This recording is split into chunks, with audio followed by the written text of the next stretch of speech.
They told us the mountains were empty.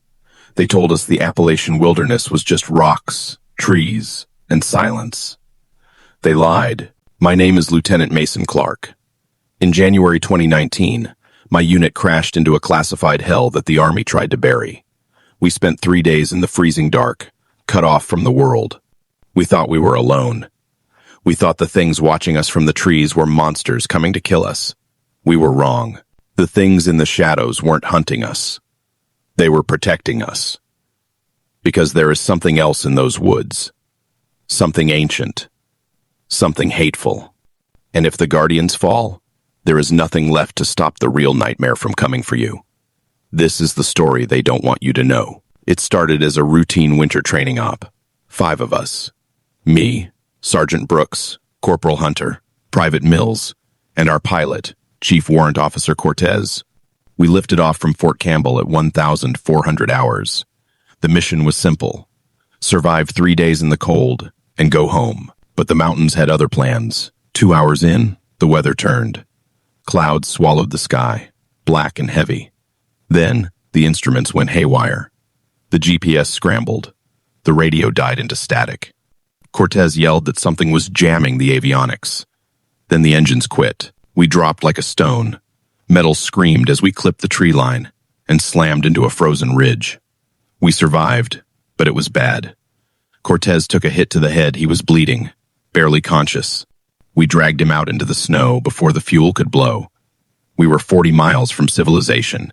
No comms, freezing temps. We thought the cold was our enemy. We didn't know the truth yet. That first night, the silence broke. It wasn't the wind. It wasn't a bear. It was knocking. From deep in the woodline, tap, tap, tap. 3 slow, deliberate knocks. Then, from a mile away, an answer. Tap, tap. Private Mills, a sharp kid with Cherokee blood, went pale. He whispered, "That's not random, sir. That's communication." Something was out there, circling us, coordinating in the dark. We sat back to back, rifles ready, listening to that rhythm move through the fog. They were assessing us, mapping our position. We moved out at first light, carrying Cortez. The woods felt dead quiet, too quiet. Then we found the signs. We passed a massive hardwood tree. Torn into the bark were deep gouges, 4 parallel cuts. Brooks looked at it and gripped his rifle. "No bear is that tall," he said. The marks started 7 feet off the ground. Then Mills found the tracks, 18 inches long, a 6-foot stride, human shape, but massive. Whatever made them weighed 500 pounds, easy. Mills stared into the fog. "It's a boundary," he said. "My grandfather told me about the ridge walkers. They mark their territory to keep things out. We're trespassing." We pushed for high ground and found an old, rusted fire watchtower. We climbed it for safety, hoping the height would protect us. That night, the knocking returned closer, and this time, it came with low, vibrating calls that rattled our chests. When dawn broke, we looked down at the base of the ladder. Fresh tracks spiraled inward, circling the tower. And right at the bottom rung, someone or something had placed stones in a specific symbol. Mills translated it, his voice shaking. "It means, go back. They're giving us a warning." But we couldn't go back.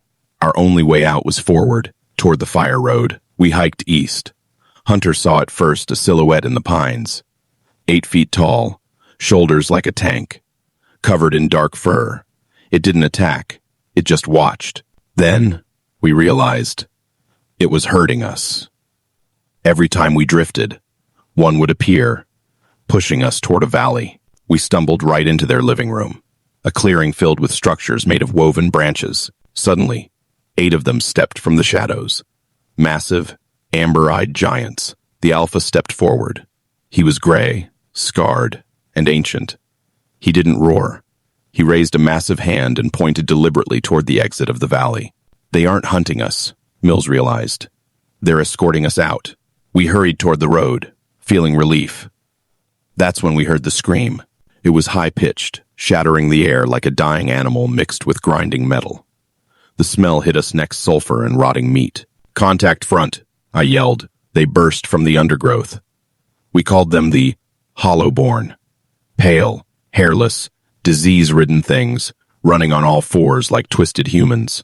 Their eyes were white and sunken. We opened fire. We hit them, but they didn't stop. They were feral, mindless, and fast. We were running low on ammo, backing up, about to be overrun. A Hollowborn lunged for me. I thought I was dead. Suddenly, a dark blur slammed into it. A ridgewalker, one of the giants, intercepted the monster, snapping its neck like a twig. Two more giants roared from the trees, forming a wall between us and the swarm. They tore into the pale creatures with primal fury. They weren't attacking us. They were protecting us. We scrambled onto the gravel road as the guardians held the line. The alpha looked back at me one last time. He nodded, a single, intelligent gesture. Then they vanished back into the dark to finish the fight. The army buried the report. They called it a training accident. But I know the truth. The ridgewalkers aren't monsters. They are wardens, keeping the infection contained. But I'm telling you this now because the boundaries are moving. The containment is failing. The guardians are losing ground. And when they fall, there will be nothing left to stop the screaming things in the dark from coming for us.